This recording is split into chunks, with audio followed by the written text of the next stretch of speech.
Welcome to Eurogamer on YouTube. I am staff writer Bertie, and I'm here with news editor Wesley Yimpole. Hello Bertie, hello.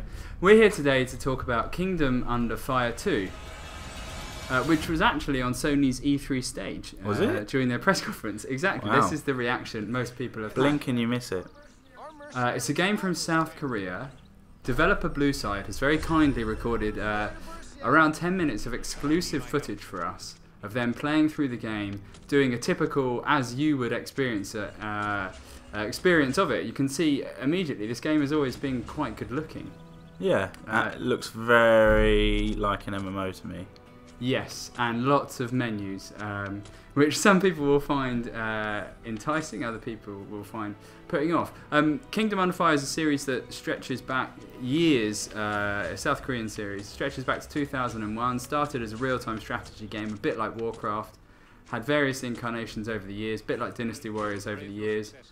It was a bit of a cruddy game on Xbox 360, which was the last game, came out in 2008, and then after that they announced an MMO. Which was supposed to come out in 2009, and on Xbox 360 as well. Right. It never did. Apparently Red Tape on Xbox Live held it up. They announced it for PS3 as well. Goddamn Red Tape. 6 years later, here we are finally, and now it's a PS4 and PC game. Oh, right. So this is the game that game was going to be? Yeah. Wow, that is long. That's a long That is time. long. Fortunately, PS4 is far more capable than those old consoles, so apparently the PC version, which you're seeing here being played, and the PS4 version are virtually identical. Although you won't get that little mouse. You won't get the mouse. But there will be some exclusive characters and a bit of story content for the PlayStation 4 version, which is nice. Right, so this is an MMO. It's an MMO strategy game, so it's like Dynasty Warriors. Right. Well, it's more like Bladestorm, the Thousand Years' War. Oh, that one. Where, yeah, you are a fantasy floating, hero. With this isn't you, this is the baddie. So you are this fantasy hero, and there are three. So there are three players here. Yeah. And each one is in control of... Holy crap, that's a lot of enemies. This is the Dynasty Warriors thing. So each one is in control of their own kind of army, and they're co-op fighting here. So you can team up with... here you go, into strategy mode. Okay. So you can team up with your friends who each lead their own armies, and you have a powerful hero as well who can get down and dirty in the action and cast huge spells and defeat huge hordes of enemies. So you're switching from that more sort of RTS-y style view to the Dynasty Warriors action perspective. Absolutely. In real time. Yeah, and this is... that's the game. You can upgrade your troops and armies along the way. Apparently there are 100 different types of troops. Obviously that will only get bigger as the game goes on. There are 3 types of character from what I understand. There's this gunslinger guy, there's a berserker who you see. So this is the gunslinger, he's shooting people. Yeah, and presumably this is his army. Also with guns? So Blueside, the developer, so Blueside 1, Blueside 2, and presumably Blueside 3 are the players. And they're three different players. So this is Blueside 2. This is the spell sword. I don't know what the objectives are they're doing here. So this is the enemy. It's ridiculous that you stinking human. Come on. Even old grandmother moves faster. Yeah. Wow, that is trash talk. Yeah, complete. That is high quality trash talk. Complete with Dynasty Warriors style dialogue here. How do they know about my grandmother anyway? I told them. Oh. So this is the berserker. This is the berserker. Big sword. Right, he's the barbarian-y type chap. Yeah. Right, so there's obviously a lot of enemies on screen, which is where the Dynasty Warriors thing comes from. So I assume they're going for like fast-paced, action-y style gameplay, and then you can just sort of pull out. It looks like the camera's free roam as well, which is quite good. So you can just pull out and then you can just sort of console-based RTS stuff. Then I guess it will be. Yes. I don't know how this translates onto a gamepad. Well, you've got the DualShock 4's little trackpad thing, so I wonder if you could do something with that. God, it looks bonkers, if I'm honest. I've always been impressed with how fluid the combat seems. I mean, this makes me feel a little bit queasy watching the action go on. But I've always been impressed with how fluid and fast and kind of chunky. That looks quite satisfying. Yeah. To stand in the middle and chop up. I have no idea what the abilities Look at all those critical hits. That's a lot of critical hits. And I don't think we're seeing Total War style strategy. No.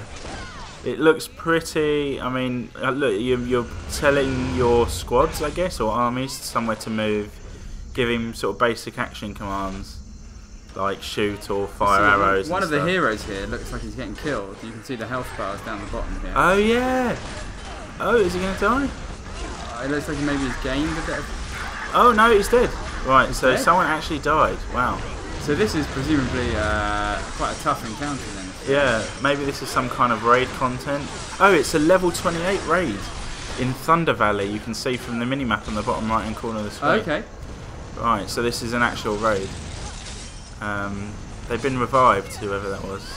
So this is, I suppose, this is an instanced raid. Quite difficult by the looks of things. Both the other characters are at half health now. Yeah. Spamming their abilities. Yeah. And they're leveled up enemies. Ah, okay, there's a resurrection there. So this looks quite hands-on, like this looks quite engaging. Yeah. There's quite a lot going on. It doesn't look boring MMO fare. No, and it feels, I mean, it looks different, right? I'm not sure there are many games that are Dynasty Warriors meets Total War, right? I mean, it doesn't feel like that anyway. Oh, and it's not, and it looks nice. It looks okay. I mean, I suppose it looks good considering how many enemies are on screen at once. You imbeciles! How dare you come this far? You are so. That was. You think that I was chased by you? Look back. Look behind you, I think is what you meant. Oh no! Wow, okay. Horrible worm. Hungry worms will enjoy you. That's great dialogue. So, what's... Is this like a raid boss? I think so. I'm not sure if this is the boss of this entire thing, but this is some kind of boss. Come on, lads, we can have it. Oh, no, it's gone. Oh, jeez. Watch out. Goodness me. So, in between all of this, I haven't seen what happens in between, but I've heard... You've heard tales. I've heard whispers tales. In back alleys. That there's guilds, and they hope that there's politics. Ultimately, the goal is you, as one of these heroes, have territory, and your goal is to expand the territory you control and become the ultimate ruler of a kind of overarching kind of strategy risk style map, I suppose. Okay. I haven't seen that.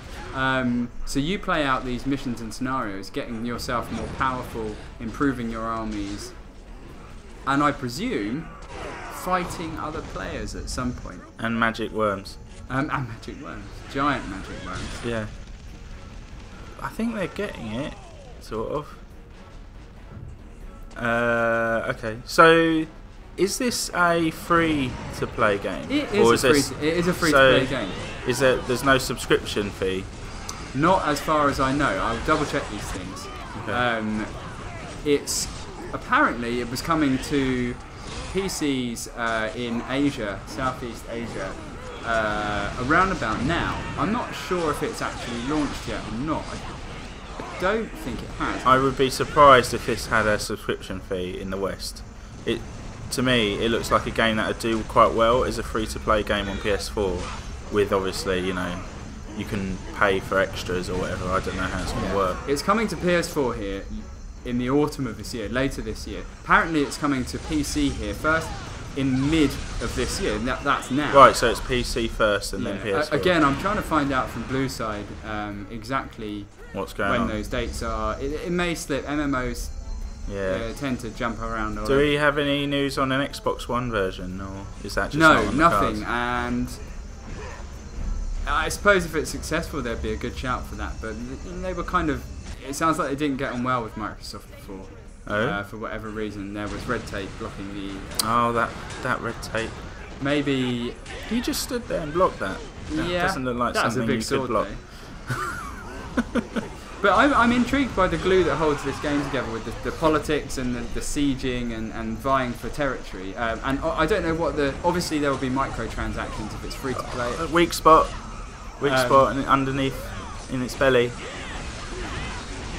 Yeah, I mean, I would definitely give this a shot. If it comes out sooner rather than later, it's got a decent chance because there's not much out on PS4 at the moment. And it's sort of that summery sort of time, you know, when there's not much coming out and people will be more inclined to give it a go. Well, by the time this comes out, it'll probably be autumn. If it comes out earlier in autumn than later, then it's got a better chance. I don't know if there's going to be cross-play. Well, there might be. There's some games have had that in the past. It's all a bit kind of... Oh, there you go. They killed the worm. That was a bit abrupt.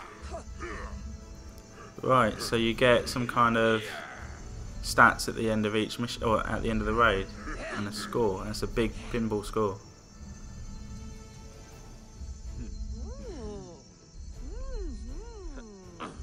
Subscribe to Eurogamer for more videos like this. Alternatively, come and read the site eurogamer.net. That's it from me, Bertie, and Wesley. Bye. We hope you enjoyed what you saw. Look out for more on this game soon. Bye.